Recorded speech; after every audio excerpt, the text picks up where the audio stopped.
సర్వేలు ఏ రాష్ట్రంలో ఎవరి వైపు ఎటువైపు గాలి అనేది సర్వసాధారణంగా ఎన్నికల సమయంలో మనం బాగా చూస్తుంటాం. వీళ్లకు మేలు జరగబోతుంది, వీళ్లకు బాలేదు, ఈ మంత్రులు బాగా పనిచేస్తున్నారు. ఇలా ఆంధ్రప్రదేశ్లో తెలంగాణలో ఎక్కడైనా దేశవ్యాప్తంగా సర్వేలు ఆయా సంస్థలు డాటా ఇస్తుంటాయి. తాజాగా ఆంధ్రప్రదేశ్లో కొత్త సర్వే ఒకటి వెలుగులోకి వచ్చింది. దాని పేరే మూడ్ ఆఫ్ ఆంధ్రప్రదేశ్. 16 సంవత్సరాలు సైఫోలాజిస్ట్గా ఉన్న పెద్దలు ఐఐటిఎన్స్ గ్రూప్ హైదరాబాద్ వాళ్ళు మూడ్ ఆఫ్ ఆంధ్రప్రదేశ్ పేరుతో సర్వే నిర్వహించారు. ఈ సర్వే శాంపుల్ ఏకంగా 172 నియోజకవర్గాల్లో మొత్తం 72,900 మందిని వీళ్ళు ఫీల్డ్లో గ్రౌండ్ లెవెల్లో నేరుగా మనుషులను కలిసి వీళ్ళు సర్వే చేశారు. ఇక 15/5/2025 నుంచి 11/7/2025 2 ఫేసెస్గా డివైడ్ చేసి ఈ సర్వే చేసినట్టుగా సంస్థ తెలుపుతుంది. ఇందులో సంచలన విషయాలు తాజాగా వెలుగులోకి వచ్చాయి. మూడ్ ఆఫ్ ఆంధ్రప్రదేశ్ తాజాగా ఇచ్చిన లెక్కల ఆధారంగా చూస్తే నిజంగా షాకింగ్ అని చెప్పొచ్చు. ఆంధ్రప్రదేశ్లో పరిస్థితి ఎలా ఉంది, ప్రస్తుతం ఆంధ్రప్రదేశ్ ప్రభుత్వ పరిపాలన ఎలా ఉంది, గత ప్రభుత్వం అంటే వైఎస్ఆర్సీపీ ప్రభుత్వంతో ఉన్న ఆర్బీసీ రైతు భరోసా కేంద్రాలు ఎలా పనిచేశాయి, వీటిపై అభిప్రాయం ఏంటి, ఇలా అనేక ప్రశ్నలను ప్రజల ముందుంచి వాళ్ళ అభిప్రాయాలను సేకరించి ఈరోజు ముందు పెట్టింది.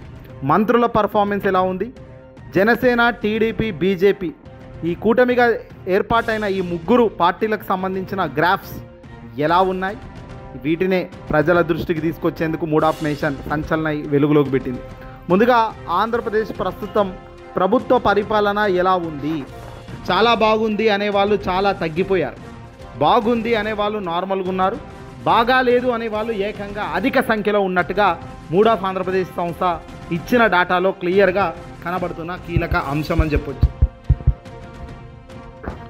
ప్రస్తుతం ఆంధ్రప్రదేశ్ ప్రభుత్వ పరిపాలన ఎలా ఉంది అంటే దాదాపుగా బాగాలేదు అని 41% మంది ప్రజలు అన్నారు, పర్వాలేదు అని 4%, ఇప్పుడేం చెప్పలేమని 12%, తెలియదు మాకేం చెప్పలేము అన్న వాళ్ళు 9%, చాలా బాగుంది అన్న వాళ్ళు కేవలం 4%, బాగుంది అన్న వాళ్ళు 30%. అంటే రాష్ట్ర వ్యాప్తంగా ప్రస్తుతం కూటమి సర్కార్ అధికారంలోకి రావడం, పరిపాలన అస్సలు బాగాలేదు అనేవాళ్ళు ఎక్కువ సంఖ్యలో ఉన్నట్లుగా మూడ్ ఆఫ్ ఆంధ్రప్రదేశ్ చెప్పింది. ఇక గత ప్రభుత్వం వైఎస్ఆర్సీపీ ప్రభుత్వంలో ఉన్న ఆర్బీసీ రైతు భరోసా కేంద్రాలు ఎలా పనిచేస్తున్నాయి, వీటిపై మీ అభిప్రాయం ఏంటి అని ప్రశ్నించగా ప్రస్తుతం ఉన్న కూటమి ప్రభుత్వం వైసీపీ ఆర్బీసీని కొనసాగిస్తుందా లేదా అనే దానిపై వీళ్ళు పూర్తిగా రిప్లైలు ఇవ్వడం జరిగింది. ముందుగా సరిగ్గా పనిచేస్తున్నాయి అనేవాళ్ళు కేవలం 10%, సరిగ్గా పనిచేయడం లేదు అన్నవాళ్ళు 29%, ఆర్బీసీలను నిర్వీర్యం చేస్తూ ఉన్నారు అనేవాళ్ళు 39%, కొంతవరకు పనిచేస్తూ ఉన్నాయి అన్నది 18%, తెలియదు చెప్పలేమన్న వాళ్ళు 4%. ఇక్కడ కూటమి సర్కార్ అధికారంలోకి రావడం జగన్ పథకాలను పక్కన పెట్టినట్టు క్లియర్గా తెలుస్తుంది. ఆంధ్రప్రదేశ్లో ప్రస్తుత కూటమి ప్రభుత్వంలో వివిధ పంటలు పండించిన రైతులకు ఎంఎస్పి కిట్టు ధర గత ప్రభుత్వంతో పోల్చి ఇప్పుడు ప్రస్తుతం ఉన్న ధరలు సంతృప్తిపరంగా ఉన్నాయా అంటే వాళ్ళు ఇచ్చిన డేటా మీరు ఫోటోలో చూడొచ్చు. ఇలా ఒక్కొక్క ప్రశ్నకు ఒక్కొక్క సమాధానం ప్రజల నుంచి వచ్చినట్టుగా తెలుస్తోంది.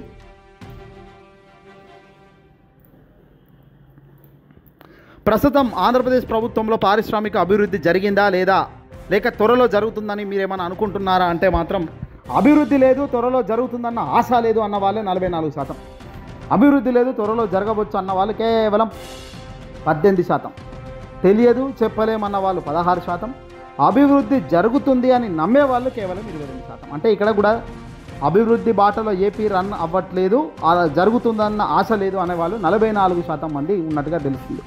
ఇక ప్రస్తుత కూటమి ప్రభుత్వం మరియు గత ప్రభుత్వంలో ఏ ప్రభుత్వ పరిపాలనలో గ్రామ పంచాయతీలకు మంచి జరిగిందని భావిస్తూ ఉన్నారు అంటే గత ప్రభుత్వంలో 30%, ప్రస్తుత ప్రభుత్వంలో 40%, గత ప్రస్తుత ప్రభుత్వాలలో ఒకే విధంగా ఉంది అనే వాళ్ళు 18%, తెలియదు చెప్పలేమన్న వాళ్ళు 12%. ఇక్కడ కాస్త ఆలోచించాలి ప్రతిపక్ష వైఎస్ఆర్సీపీ పార్టీ. ప్రస్తుత ప్రభుత్వంలో గ్రామ పంచాయతీలు బాగా పనిచేస్తున్నాయన్నది కాస్త పెరిగింది గతంతో పోలిస్తే అన్నది ఇక్కడ ఈ డేటా బట్టి చెప్తుంది. ప్రస్తుతం ఆంధ్రప్రదేశ్లో కూటమి ప్రభుత్వంలో ఇసుక విధానం, ధర మరియు ఇసుక అందుబాటులో ఉన్నాయా,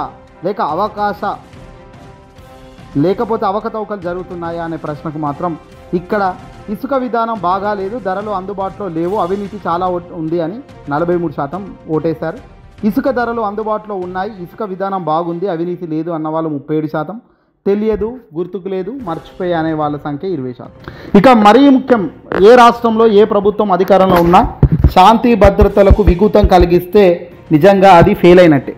ఇక్కడ ఆంధ్రప్రదేశ్లో ప్రస్తుత కూటమి ప్రభుత్వంలో శాంతి భద్రతలు ఎలా ఉన్నాయి, మీరు సంతృప్తి చెందారా లేదా అనే ప్రశ్నకు ఇక్కడ పూర్తిగా సంతృప్తి చెందినాము 32%, కొంతవరకు సంతృప్తి చెందినాము 14%, శాంతి భద్రతలు ఏమీ బాగాలేవు అన్నది ఏకంగా అత్యధికంగా ఓట్లేశారు జనాలు.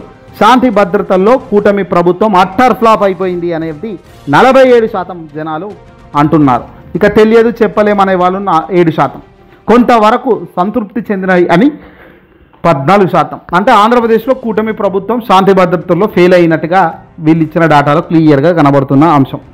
ఇక ప్రస్తుతం ఆంధ్రప్రదేశ్ కూటమి ప్రభుత్వంలో మెడికల్ కాలేజీలను ప్రైవేట్ పరం చేయడం గురించి మీ అభిప్రాయం ఏంటి అని వేసిన ప్రశ్నకు చాలా తప్పుడు నిర్ణయం, ఇది పేదవారికి విద్యను దూరం చేయడమే అనే దానికి 50% ఓట్లేశారు. చాలా మంచి నిర్ణయం అనే దానికి ఎవడో ఒప్పుకోకుండా 36%, తెలియదు అనేవాళ్ళు 14%. ఇక గత ప్రభుత్వంతో పోలిస్తే ప్రస్తుత కూటమి ప్రభుత్వంలో ప్రభుత్వ పాఠశాలల పనితీరు ఎలా ఉంది, గత ప్రభుత్వంలో ప్రవేశపెట్టిన ఇంగ్లీష్ మీడియంపై ప్రస్తుత ప్రభుత్వ స్పందన ఎలా ఉంది అనే దానిపై కూడా ప్రజలను అడిగినప్పుడు ప్రజలు ఏం చెప్పారో తెలుసా? గత ప్రభుత్వంతో పోలిస్తే అవినీతి తగ్గింది అనేవాళ్ళు 18% మాత్రమే. గత ప్రభుత్వంతో పోలిస్తే అవినీతి బాగా పెరిగింది ఇక్కడ మాత్రం 51%. అంటే ఆంధ్రప్రదేశ్లో గత ప్రభుత్వం కానీ పోలిస్తే ప్రస్తుతం కూటమి సర్కార్ అవినీతి విచ్చలవిడిగా చేస్తుంది, బాగా పెరిగింది అనే దానికి ప్రజలు 51% ఓట్లు వేయడం జరిగింది. గత ప్రభుత్వానికి ఈ ప్రభుత్వానికి తేడా లేదు, అవినీతి జరుగుతూనే ఉంది అనే వాళ్ళకు మాత్రం 20%. అంటే రెండు ప్రభుత్వాలు అలాగే ఉన్నాయన్న వాళ్ళు 20%. లేదు గతంతో పోలిస్తే కూటమి సర్కార్ అవినీతి బాగా పెరిగింది అనేది 51%. గత ప్రభుత్వంతో పోలిస్తే అవినీతి తగ్గింది అనేవాళ్ళు 18%. తెలియదు నాకు ఈ సబ్జెక్ట్ మీద అనేవాళ్ళు 11%. ఇలా ఒక్కొక్క దశకు ఒక్కొక్క ప్రశ్నకు ఇలా ఆంధ్రప్రదేశ్కి సంబంధించి అనేక ప్రశ్నలు లేవనెత్తితే అనేక ప్రశ్నల్లో కొన్ని ప్రశ్నలు మీ ముందుకు తెచ్చడం. ఇక వైఎస్ఆర్సీపీ పార్టీ ఓడిపోవడానికి గల కారణం, కూటమి గెలవడానికి ముఖ్య ప్రధాన కారణం చివరిలో ఎన్నికల ప్రచారంలో ల్యాండ్ పూలింగ్. ఆంధ్రప్రదేశ్లో ప్రస్తుత కూటమి ప్రభుత్వం రాజధాని అమరావతికి ఇంకా ఎక్కువగా 40,000 ఎకరాల భూసేకరణ చేద్దామనే ఆలోచనలో ఉన్నారు కదా, దానికి మీ అభిప్రాయం ఏంటి అంటే అదనంగా భూ సమీకరణ చాలా తప్పుడు నిర్ణయం అనేవాళ్ళు 42%, చాలా మంచి నిర్ణయం ప్రభుత్వం కూటమి ప్రభుత్వం చాలా బాగా చేస్తుంది ఈ నిర్ణయం ల్యాండ్ పూలింగ్లో అనడం 35%, ఇది వరకు తీసుకున్న భూమిని పూర్తిగా డెవలప్మెంట్ చేయలేదు ఇంకా భూసేకరణ తప్పు 14%, తెలియదు చెప్పలేము. అంటే ఇక్కడ ఓవరాల్గా భూసేకరణ మళ్ళీ చేద్దాం అనుకునడం చాలా దారుణం, తప్పు అనేదే ప్రజల మాటగా తెలుస్తుంది. ఏదేమైనప్పటికీ కూడా కూటమి అధికారంలోకి రావడం, వాళ్ళు చేస్తున్న నిర్వాకాలన్నీ చూస్తున్న ప్రజలు మాత్రం ఒకటి గమనించారు, కష్టకాలంలో అండగా ఉండాల్సిన ప్రజలకు అండగా ఉండే బాధ్యత తీసుకోకపోగా ఇలా అడ్డంగా ప్రజల్ని ఇబ్బంది పెట్టడం కరెక్ట్ కాదు. ఇక మరో ప్రశ్న ఏంటి అంటే 15 నుంచి 30 సంవత్సరాల వరకు కూటమి ప్రభుత్వమే అధికారంలో ఉంటుందని, వైఎస్ఆర్సీపీ పార్టీని అధికారంలోకి రానివ్వమనే శ్రీ చంద్రబాబు నాయుడు పవన్ కళ్యాణ్ వ్యాఖ్యలపై మీ అభిప్రాయం తెలపండి అని అడిగితే ప్రజలు ఏం తీర్పిచ్చారో తెలుసా? అధికారం ఎవరికి ఎల్లకాలం ఉండదు, ఇలా అనడం తప్పు, ఇది కేవలం ప్రజలను పక్కదారి పట్టించడమే 39%. వచ్చే ఎన్నికల్లో మళ్ళీ కూటమి ప్రభుత్వం వస్తుంది, వైసీపీ రాదు అనేవాళ్ళు 36%.